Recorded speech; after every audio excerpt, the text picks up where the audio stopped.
Selamat malam para pendengar setia di seluruh Indonesia di Dongeng Aki Rukman. Selamat mendengarkan dan tetap merdeka. Assalamualaikum warahmatullahi wabarakatuh. Bismillahirrahmanirrahim. Alhamdulillahil jalali wa syari'il harami wal halali musolliyan ala rasulil mustafa wa alihil mustakmilina syarafa. Innallaha fadalla bani adam wa fadallahu ala katsirin mimman khalaqahu tafdila amma ba'du. Bapak, Ibu dan kawan-kawan sekalian, selamat malam and sampurasun. Malam ini Aki ingin ngobrol tentang penggerakan ya. Di tengah-tengah derasnya para petugas negara yang diangkat di kecamatan dan desa. Deras nih. Semua honorer-honorer yang sifatnya membantu kader di tiap-tiap departemen banyak sekarang yang sudah diangkat P3K.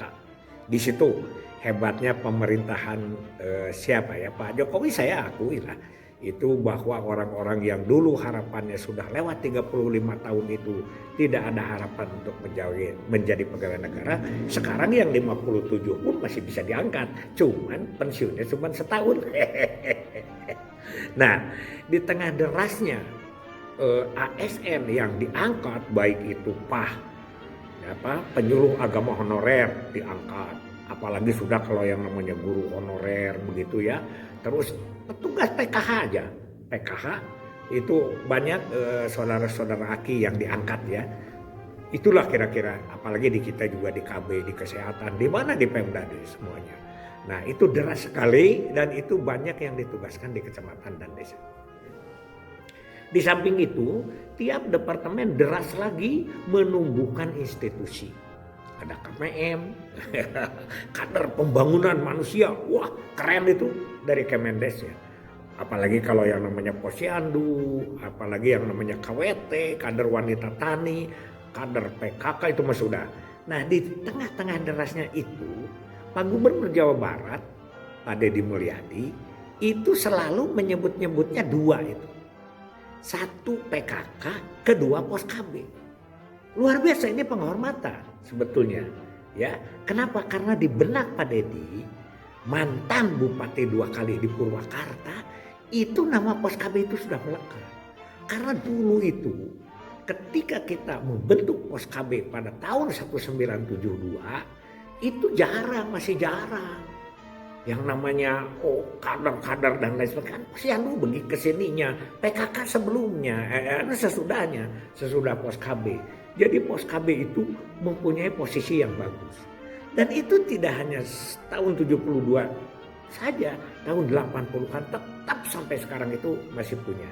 Hanya justru sekarang itu kita, nah ini pemahamannya dilemahkan oleh kita sendiri, yaitu dulu yang kokoh sebagai organisasi sekarang disebutnya kader Pos KB. Itu kita juga ya. Aki agak sedikit keren ya, sampai pelang Pos KB yang sudah pada hilang juga Aki minta supaya kepada Dang Naser Bupati Bandung dengan para semua BPD se-Kabupaten Bandung saat itu, terus di mana-mana Subang misalnya kuat terus Pos KB-nya sampai dapat anggaran khusus ya dari APBD. Apalagi di Jawa Barat itu sejak tahun 2005, 2006 itu ada pusatnya, disebut organisasi independennya, yaitu Forum Pos KB Desa. Sampai sekarang ketuanya Ibu Tuisu. Kabupaten ada Forum Pos KB-nya, kecamatan ada Forum Pos KB-nya. Jadi ini sudah begitu kuat. Nah yang sekarang lemah itu sekali lagi oleh Aki kita tumbuhkan.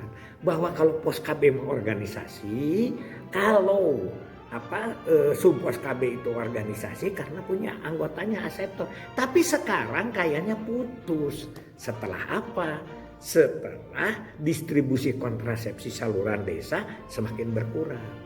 Tapi kalau menurut Aki, kalau ini diajekan, itu tidak akan hilang. Apalagi sekarang ada sen dari gubernur.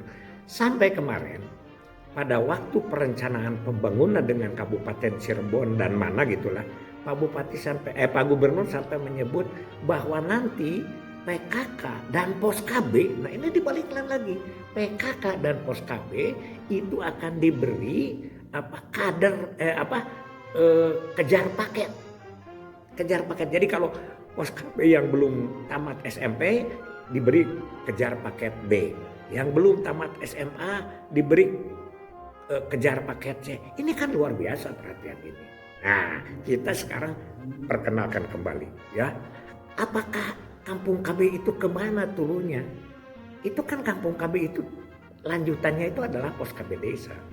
Ya, dan sekarang ini masih ada pelaku-pelakunya, masih hidup. Ciam ya di Lembang. Banyak ya. Ini mohon ada satu ya keuntungan buat kita. Cuman kita tidak boleh lengah, ya tidak boleh lengah. Waktu Subangnya dimulai dipimpin oleh bupatinya Pak Aep, kemudian Pak Rohimat, itu adalah Pos KB mendapat porsi. Bandung Barat, ya Cekokom selaku ketua forumnya itu kuat sekali. Emang Aki, begitu dulu dibentuk ketua forum Pos KB di Ciamis itu salah seorang dari Cikoneng. Oleh Aki ditolak, bukan ditolak, dilihat dulu apa itu makna forumnya, apa dia berkiprahnya di mana. Belum apa-apa dia itu merasa ada independen, dipolitisir oleh anggota DPRD. Dia membuat protes-protes terhadap pemerintah dan pada saat itu melalui surat kabar terbuka, kan? Misalnya apalah radarnya Tasik dan lain sebagainya, kemudian menjelek-jelekan ya bupati kurang simpati karena dipolitisir oleh musuh-musuh politiknya Pak Bupati, sehingga Aki ditegur pada waktu itu. Kata Aki hentikan dulu lah, karena tujuan dia itu sampai datang ke Pos KB menanyakan, mencari-cari kesalahan lah begitu. Itu yang tidak benar ya. Tapi sekarang kalau Pos KB itu kita kembangkan kembali. Ya, dulu kan mempunyai porsi di mana di LKMD seksi berapa? Seksi ke-7 kependudukan dan KB. Itu luar biasa. Nah, Aki mohon ini kesempatan yang diberikan sinyalnya oleh Pak Gubernur jangan kita diamkan. Karena banyak sekarang bupati-bupati baru. Ya, ada juga yang lama, yang lamanya tinggal berapa sih? Sekarang ini kan bupati-bupati itu pemilihan baru itu dia juga orang-orangnya baru. Bukan orang seperti Pak Dedi yang pernah menjadi bupati sejak tahun berapa? 2008 ya. 2008-2018 itu 10 tahun. Dan itu di Purwakarta itu kalau rapat Pos KB atau pertemuan Pos KB itu suka hadir ya. Pembinanya itu ya Bu Tini, waktu itu Pak Asep, Pak Alit ya. Bu Tini, Pak Asep, Pak Alit, dan ketua forumnya itu Bu Aam itu. Bu Aam itu, sekarang dia pindah tuh loncat kemana? Menjadi kader di Dinas Sosial. Menjadi kader bagus ya. Ada Dewi Mulya, itu sekretarisnya sekarang menjadi P3K di KB. Nah itulah Aki ingin bahwa Pos KB ini sering disebut oleh Pak Gubernur, kemudian sampai mau dikejar paketkan kalau memang pendidikannya belum memenuhi, ini kesempatan oleh kita ya. Terus advokasi lagi kepada bupati, wali kota, tumbuhkan lagi itu identitas di desa dan kukuhkan lagi organisasinya. Jangan sampai bahwa organisasinya menjadi individu ya. Kita lebih besar dari Posyandu. Ya Posyandu juga pekerjaan kita. Kalau Posyandu kan tingkatnya RW, kalau Pos KB itu satu desa. Nah makanya sekarang Aki sering tanya kepada aseptor, Ibu kalau ada keperluan apa, keperluan KB kemana?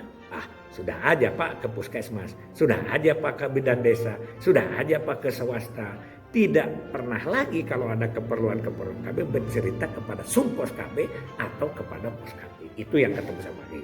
Mungkin masih banyak yang seperti itu, tapi sudah jarang ya. Beda dengan dulu bahwa Pos KB itu adalah institusi primadona di tingkat desa. So, kawan-kawan sekalian, kita tingkatkan lagi semangat Pos KB desa, semangat kampung KB itu adalah cikal bakal dari Jawa Barat. Oke, hasbunallahu wa ni'mal wakil, ni'mal maula wa ni'man nasir. Wassalamualaikum warahmatullahi wabarakatuh.